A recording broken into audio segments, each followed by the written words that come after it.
Hola a todos y bienvenidos a este análisis. Hoy tenemos por delante un tema absolutamente fascinante. Vamos a desmantelar, usando pura ciencia y datos empíricos, esos mitos agotadores sobre el estudio que tantos dolores de cabeza nos causan. La premisa central de esta presentación es sencilla, pero os aseguro que es revolucionaria. No se trata de estudiar más horas, sino de estudiar de forma mucho más inteligente. Hoy vamos a descubrir juntos estrategias respaldadas por la ciencia que cambian por completo cómo el cerebro absorbe, procesa y retiene la información. ¡Vamos a por ello! Bueno, vamos a meternos de lleno en esto. Fijaos en este número, 0,0. Es impactante, ¿verdad? Para entender cómo es posible llegar a algo tan drástico, tenemos que conocer la historia de Janet. Janet empezó la universidad con notas bastante bajas y decidió dar un giro radical. Se impuso la tremenda meta de estudiar 6 horas cada noche, del tirón, sin un solo descanso, desde las 6 de la tarde hasta la medianoche. Cualquiera pensaría que con ese nivel de sacrificio militar, las notas iban a subir como la espuma. Pues bien, al terminar el trimestre, su promedio fue de 0,0. Suspendió absolutamente todo. ¿Cómo puede alguien que estudia 6 horas diarias fracasar de esa manera tan espectacular? Básicamente, esto nos demuestra que obligar a la mente a correr maratones interminables no solo no funciona, sino que puede hundir tu rendimiento por completo. Así que para dejar de dar vueltas y empezar a estudiar de forma verdaderamente inteligente, esta es nuestra hoja de ruta exacta para hoy.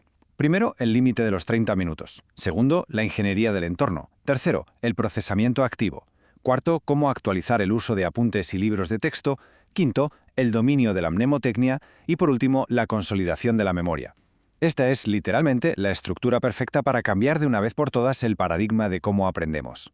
¡Empezamos! Sección 1. El límite de los 30 minutos.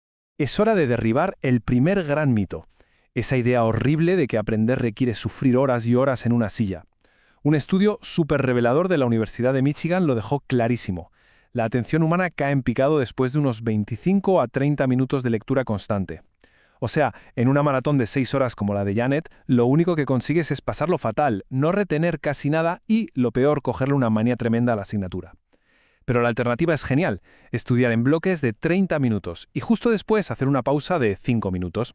Ese pequeño descanso, haciendo algo que te relaje o te divierta, funciona como un premio vital para el cerebro. Te recarga las pilas, vuelve a poner tu eficiencia casi al 100%, refuerza hábitos positivos y te permite seguir aprendiendo durante el día sin que la mente diga basta. Pasamos a la sección 2. La ingeniería del entorno de estudio. Lo que resulta fascinante de este punto es que casi siempre pasamos por alto cómo el lugar físico donde nos sentamos dicta nuestro éxito o fracaso. La clave aquí son las llamadas señales ambientales. Son como pequeños interruptores subconscientes a nuestro alrededor que dictan lo que hacemos sin que nos demos cuenta. Por ejemplo, si estás en un aula y alguien hace una pregunta al aire, automáticamente levantas la mano, ¿verdad? Es un reflejo. Pues bien, si decides estudiar en la cama o en el sofá frente a la tele, estás creando un conflicto brutal en tu cerebro. La cama grita los 4 vientos sueño y el sofá grita recreación. Intentar concentrarse ahí es una batalla perdida contra tu propia psicología. Para que veáis el impacto real de esto, fijaos en un experimento interesantísimo que se hizo en los dormitorios de la Universidad de Hawái. Había gente con problemas graves de concentración porque sus cuartos eran para dormir, comer y socializar todo en el mismo metro cuadrado. Así que los investigadores implementaron unas reglas facilísimas: comprar una lámpara de flexo específica, encenderla única y exclusivamente para estudiar, apagarla al primer síntoma de distracción y jamás, bajo ningún concepto, usarla para comer o hablar con alguien. El resultado, al condicionar el cerebro con esa lámpara y crear un microentorno exclusivo para la concentración, subieron sus notas un punto entero. Es la prueba definitiva de que un cambio ambiental tan minúsculo genera unos resultados gigantescos. Vamos ahora con la sección 3, el procesamiento activo frente a la memoria repetitiva. Dejando atrás dónde estudiamos, vamos a ver la mecánica mental pura del aprendizaje. Y este experimento que os voy a contar ilustra a la perfección la diferencia entre memorizar como un loro y entender de verdad. A un primer grupo le pidieron un procesamiento superficial, que consistía simplemente en contar cuántas vocales tenían las palabras de una lista. Al segundo grupo le pidieron un procesamiento profundo. Tenían que puntuar del 1 al 10 lo útil que sería el objeto de cada palabra si se encontraran en una isla desierta. Aquí, la mente tenía que pensar obligatoriamente en el significado real y tangible del objeto, y no solo mirar sus letras. Y mirad el contraste en los datos, porque es para quedarse con la boca abierta.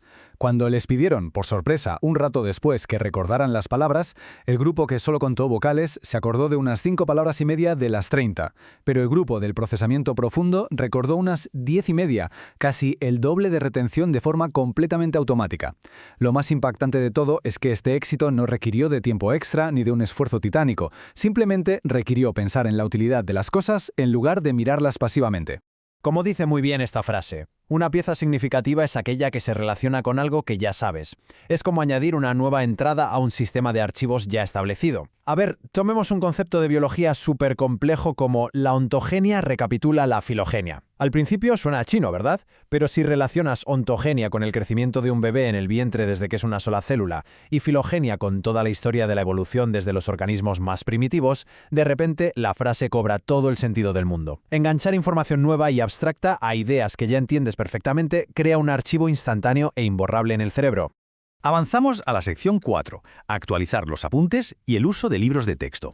Aquí quiero ir directo al grano sobre una trampa peligrosísima, la trampa del subrayador. Confundir el hecho de que algo te suene visualmente con saberlo de verdad es un error letal. Colorear páginas enteras de amarillo fosforito no es aprender. Simplemente crea una falsa ilusión de conocimiento. Tú relees el texto y tu cerebro dice, ah sí, me suena. Pero eso no significa que puedas evocar esa información desde cero en medio de la tensión de un examen. Para desenmascarar esta ilusión, haced la prueba. Coged una revista vieja, mirad una página e intentad adivinar con exactitud qué anuncio hay en la página siguiente antes de pasarla. Es imposible.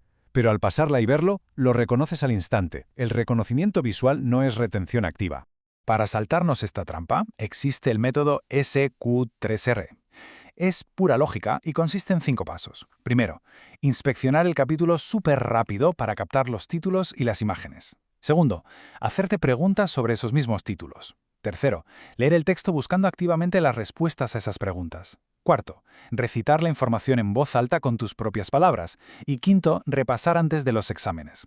Al echar ese vistazo previo y formular preguntas, enciendes una especie de mecanismo de búsqueda biológico en tu cerebro. Dejas de leer pasivamente y empiezas a operar como un radar, cazando la información que realmente necesitas. Pasamos a la sección 5, el dominio de los datos con mnemotecnia. Hay momentos en los estudios donde, por mucho que quieras entender algo profundamente, no hay manera, porque son datos puros, duros y totalmente desconectados. Fijaos en esta anécdota genial de una estudiante de anatomía. La pobre siempre se equivocaba en los exámenes al intentar recordar qué lado del corazón llevaba la sangre sin oxígeno, hasta que se inventó un truco brutalmente simple, el acrónimo RADIO, por sus siglas en inglés Right Atrium Deoxygenated. Ancló un dato escurridizo a una palabra de uso diario como radio y el problema quedó solucionado. Erradicó para siempre sus dudas bajo la presión de las pruebas. Y esto se puede llevar a un nivel todavía más profundo creando imágenes interactivas en tu cabeza para cimentar hechos súper específicos, como las calorías de los nutrientes. Aquí la regla de oro es cuanto más friki y absurda sea la imagen, mejor se te va a quedar grabada. Por ejemplo, para recordar que los carbohidratos tienen 4 calorías por gramo, imagínate un coche o carro con 4 ruedas. Las proteínas también tienen 4, así que visualiza un coche de carreras, un carro profesional, con sus 4 ruedas. Las grasas tienen 9 calorías, pues imagínate a un gato gordo, un fat cat, con sus míticas 9 vidas. Y para el alcohol, que aporta 7 calorías, simplemente fíjate en que la propia palabra alcohol tiene exactamente 7 letras. Entrelazar datos fríos con imágenes mentales absurdas es una técnica infalible. Y por fin llegamos a la última parte, sección 6, consolidación de la memoria y sueño REM. Ya hemos estudiado, hemos cerrado los libros, ¿y ahora qué? Biológicamente tiene que ocurrir de forma obligatoria, pues la consolidación de la memoria.